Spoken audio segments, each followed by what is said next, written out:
Earlier today, the town of Blythewood recognized 12 Purple Heart recipients from all across the Midlands, and veterans shared their stories of bravery and courage, and residents expressed their gratitude for what they had done serving our country. News 19's Zoe Henry has more.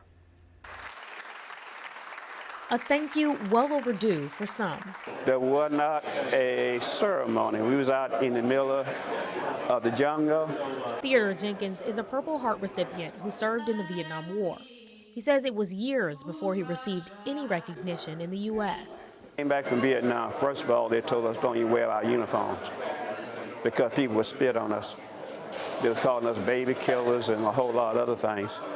And so it really wasn't until the early part of the 2000s when they really even recognized us. This experience isn't unique.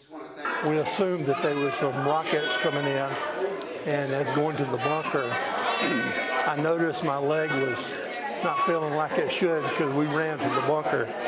James Miller was also injured in Vietnam and received a Purple Heart, but he didn't even know he qualified until 20 years later. I said, James, you should have got a Purple Heart. I said, no, I didn't. He said, well, we're going to change that. So they got all my paperwork and my medical records, and got with the Pentagon, and actually Floyd Spence come down here and pinned my medal on at Fort Jackson. The town of Blythewood started its Purple Heart ceremonies 4 years ago. Mayor Pro Tem Eddie Bauman says it's making up for a time when veterans couldn't be thanked. This is just a way of us to keep reminding ourselves, reminding our citizens, and reminding our men and women in the armed forces how much we appreciate their service. He adds Blythewood also holds the ceremony as part of the town's duty as a recognized Purple Heart town.